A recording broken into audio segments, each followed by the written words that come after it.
What's going on, everyone? Juicebacks here, and welcome back to some Dungeon Defenders 2 and another 5-minute build. Since the changes to the PDT, I found it necessary to revisit Malthius real quick, as this is a regular farmer, of course, to get that awesome Purge Evil weapon for the monk. So let's head back on in and take a look. Of course, the change to the PDT being it will no longer shoot through walls. And same with the Earth Shatter as well, will no longer shoot through walls. So this strategy needed to be changed up, and this is the newest way I'm doing it. It's actually a bit faster than the other way, quite a bit faster. But anywho, let's go ahead and get it started. We're starting off on the Serenity R Monk, of course. And I'm going to drop, let's see, just going to go ahead and go right up and kind of spawn camp the entrances a little bit. Now, it's real important to note those big circles of healing that'll drop on the ground. Although we're going to turtle the entrance, we need to make sure we're in a good spot for those circles. And here in the center, the best spot, of course, is right here. As you see, the little circle of healing doesn't begin till right here. So if the baddies get to this point, you're going to have a little bit of a tough time killing them. But as long as they don't make it to that point, you'll be fine. And let's take a look at those points real quick as we lay down some training dummies. Now, first off, on this side, you want to go about halfway between these two posts to put down your training dummy on this side, as there will be a circle of healing right here on the ground. Now, in the center, of course, we have the luxury of seeing where it is right out of the gates. So we just want to go right in front of it. I usually go just right on each corner of the carpet. This side, the circle doesn't start till down here, so we're in pretty good shape. I usually like to go just right there with it. And then on this side, it's a bit of a challenge, as the circle is right here in this area. So we want to choke them off right just about straight over from the bottom of the stair here. And that little post. Now let's go ahead and switch on over to the PDTs. And this one, of course, is going to double as lane duty and flyer duty.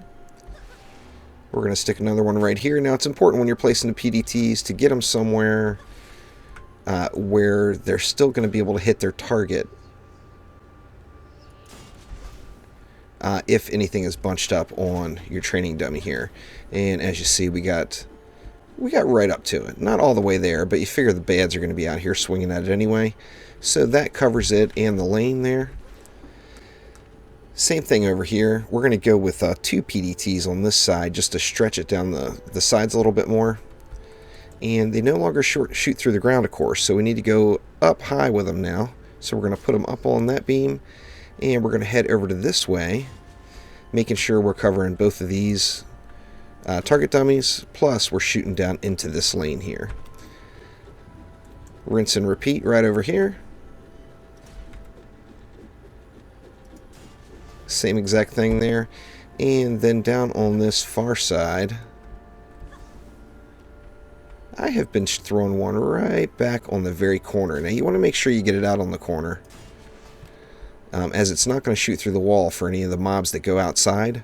But if you're having it right on that corner like that, it does get into the packs pretty well. And, of course, assists with the flyers. Now we're going to switch on over to our Abyss Lord. And here, just right back here on the ground, I like to just have a little bit of single target damage. I've been using the Abyss Lord. You can really use any single target damage right there. And just throw it right on. And then there's a nice little spot right here where ranged mobs don't throw at too frequently. Let's get rid of that and place it a little better, though. And that is going to be right about like that. It's not going to take any shots from ranged mobs for some ungodly reason. And it makes a nice little perch where you can sit there and have the effectiveness of both sides of the archer firing into the bads. And of course, this is also going to hit anything that's bunched up on your blocks. And then here, of course, we got the easy mode for taking full advantage of the archers. And I'm going to go ahead and go with 3 of them here. That way I won't really have to pay any attention to this side at all, except when the ogre comes in wave 3. And then we're going to switch over for some EV action. You see we've got 440 DU left, and we've got 4 areas to cover. However, I'm not going to use all the DU, but I just want to spread around a little proton beam love right here. And pretty much it's the deadly combination. PDT and proton beam together will pretty much devastate any map. And no exception here. And on these sides, you want to just go as close to the enemy spawner as you can.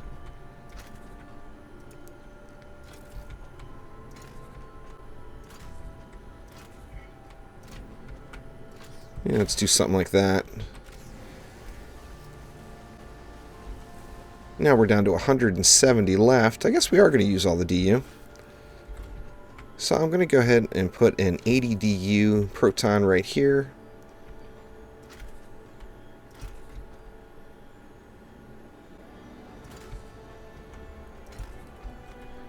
$60, $70, and $80. And then that leaves me a 90 DU proton beam to block things up right here.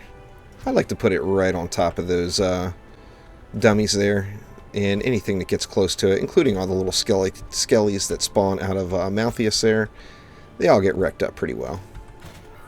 And there we go. That is my fix to the Malthius Incursion and the PDTs not shooting through the wall. So thanks again. Click that like button. Please subscribe. If there's a 5-minute build that you want to see, let me know in the comments below and I'll get it done. Thanks again. See ya.